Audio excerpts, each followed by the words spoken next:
Council meetings are long and boring. Wouldn't it be great if they were short and unboring? This is why I have invented the 5. Oh, 10 it is! 10 it is! When you watch this online later, there's going to be graphics, it's going to be insane, a lot of AI stuff, CGI, it's going to be big.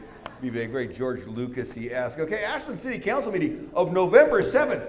The mayor starts off and says the Housing Services Resources meeting is at the library Thursday at 4:30 for everybody looking for housing. And by the way, that was yesterday. So then the Arts Advisory Committee report. The arts guy shows up and he says, oh, the golden medallions and the sidewalk projects have begun, and the crystallizing our call sculpture is still fundraising, and where the crow lights is a mural on the Elks Lodge, and it's moving along, and painting the ODOT controller boxes continues, and we, the Arts Commission, endorse the Butler Perozzi fountain, and the damage to the Velocity sculpture, you know, it's that ball that's next to where the Starbucks used to be, shows that we need some kind of insurance for art.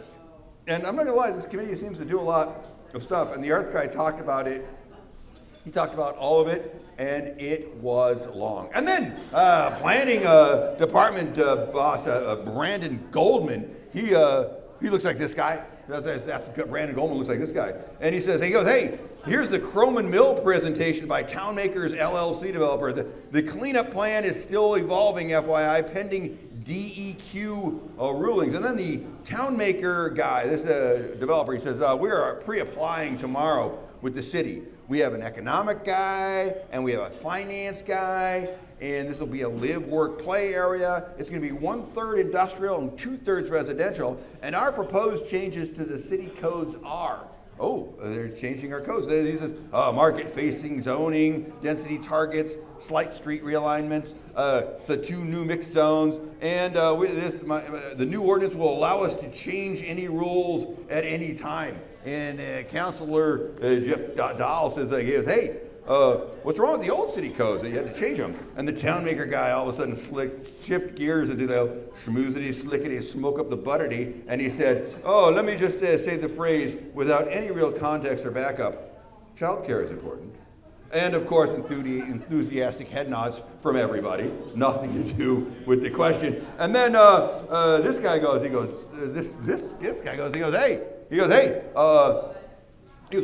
I think shopping cart is for sale, so you guys should buy that, right? And he said market of choice area is for sale. I mean, you guys should turn that into a Disney-esque town as well. I don't know if he knew that they were for sale or he wanted them to be for sale. It was very vague. And this developer can't just come in and rewrite city ordinances so that they can build whatever they want, right? Silly you, of course they can. But this was just a presentation, no vote. And then the city manager's report. Hey, funny story. Remember city manager Joe Lessard? Not a single word about his resignation last week or any acknowledgement that he even existed. This is a cold middle finger to old Joe. Sayonara, buddy. So the new city manager, Sabrina Cotta, she lives like this, said a conversation clusters are in the parks. And November 20th, the study session will be about water supply and water conservation and stuff like that. And then public forum, get ready. The mayor of this one goes, hey, there's like 19 people to talk in 15 minutes, so try not to say something somebody else said, and 2 minutes each. That didn't work. Ashland Walks guy said, hey, there are more than 52 official art pieces in Ashland. And then Ponytail guy said, I was homeless for 2 years and an angry drunk, and I needed to hit bottom. You need to let all the homeless hit bottom. That's how you fix them. That was a new perspective right there, right? And then Ponytail Lady said, I want a $5,000 fee reduction because I'm a single person developing a property on Oak Street, and fees are crazy. And then pesky homeowner in a plaid shirt, boom. He says, I got pulled over for driving poorly and complained a lot about it, and I was wrong. I was driving poorly. I saw the video. So I did a drive along with the cops. And this town is filled with horrible idiots. That's what he learned from his drive along. And then a gray-haired lady with one pigtail said, we need Pioneer Hall to serve meals in. And then a lady with 2 pigtails said Ashland has become a gated community. It's not a crime to be homeless. And then a baldish homeless guy said, I live at Aura, and please have more compassion. And a homeless guy in a hoodie said, your ordinances give cops a Wyatt Earp attitude towards the homeless. This is the poor versus the rich. And the Peace House lady said, we have been feeding people for 30 years, and we shouldn't be feeding people outside when Pioneer Hall is completely usable.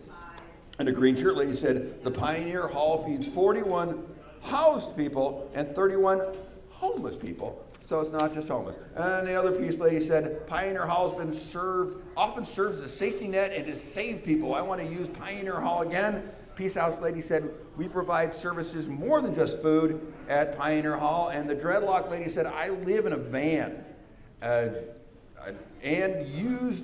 I used to cook for other homeless at the Pioneer Hall. I just want to give back. And a lady with a hair clip says, oh, we need to keep the city free from 5G. And 5G lady in the cab said, she says, 5G can make my washing machine smart, but it adds 1 million times 1 million electromagnetic waves. That sounds scientific. And then OG 5G lady said, we need our 5G attorney to write this new ordinance. And a green and white shirted lady said, I'm done following the League of Oregon City's suggestions. And bald 5G guy says, I've measured electromagnetic power density at Bellevue Elementary School, and they are high. And then a homeless housing master plan update. This guy goes, here he goes, there's a counselor, this guy. He says, hey, the homeless housing committee asked council to clarify what we want. We have this committee, and maybe they have a subcommittee and something about public process and whatever, right? And this guy goes, oh yeah, what great work. And he's like, no, this is not great work. This guy just said the committee didn't even know what it's doing and wasn't clear what this was about. And then this one goes, oh, it's such great work. And then it was like, what? It was like, what is? Nobody talked about what this was or what. That was it. Great work. And then Public Works Director Scott Fleury. He looks like this guy because he's got a beard. That's why he's there. And then he says the bike lane on North Mountain is eliminating parking between East Main and Interstate 5. And the Transportation Commission lady said, she said, let me bore you into a coma. And so she did.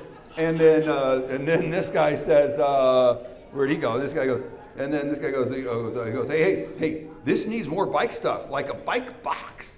And the transportation, they said, oh, I totally agree. And this guy goes, so like, explain bike box again? And so this guy goes, hey, bike box. He goes, yeah, it's an area painted green where bikes can be in front of cars. And this guy goes, more bike boxes all over town, I say. And this one goes, they pump the brakes, literally, figurative. Yeah. So how much is this gonna be? And this guy goes, well, bike lanes on North Mountain, probably like 9 million. And at the public forum, a lady in red glasses says, my bike is my main transportation. Fear of parked cars keeps my friends from riding bikes. I don't know about that. Long gray-haired lady said, since I've had a child, I'm more worried about bike safety.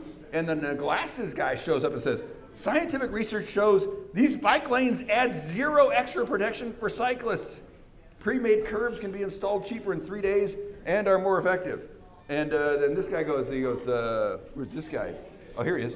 This guy goes, hey, so is there flexibility in this plan? And Public Works Director Scott Fleury says, hey, well, this goes to the builders, and they will make any changes they want. And then the Transportation Committee will make any changes they want. And then widths could change. And so it sounds like a lot can change. And this goes, I move to approve bike lanes and remove all the parking on North Mountain. All approved. And then Scott Fleury from Public Works, this guy right here, he says there's a $4.8 million in debt issuance for infrastructure.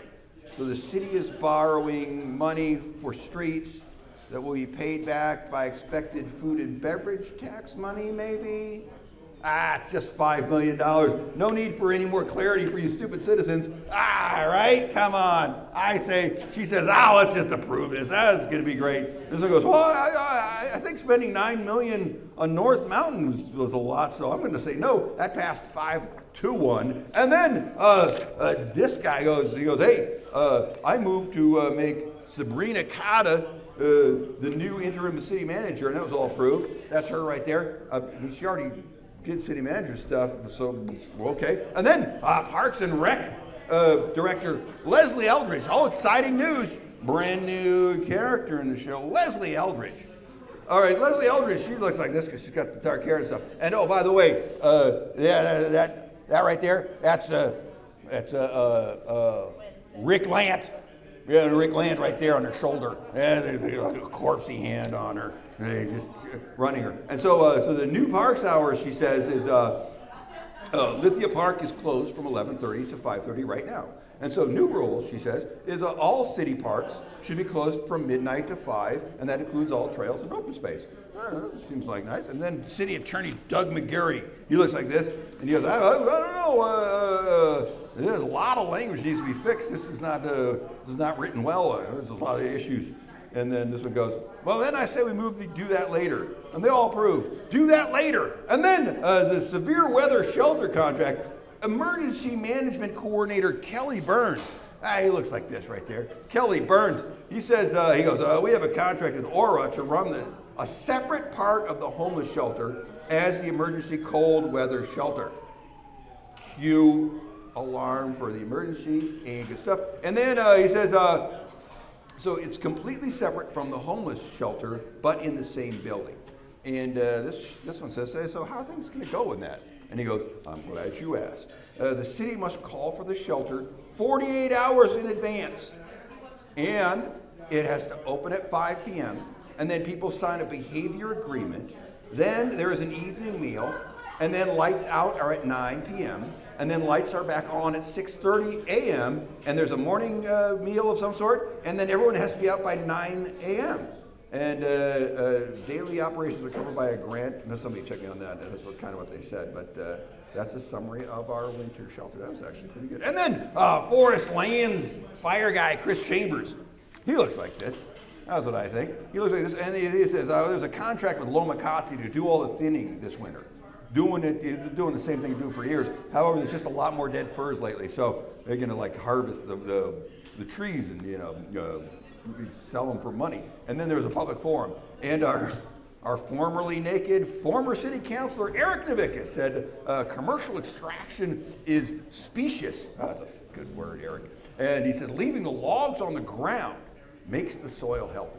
Now, I only have a bachelor's degree in forestry from Michigan State University, but that tells me that's 100% not true. Despite his degree from I Googled It University, I say nonsense. And so we ran out of time. That didn't get voted on. So that contract will be voted on next meeting. That is the end of the meeting. You're welcome.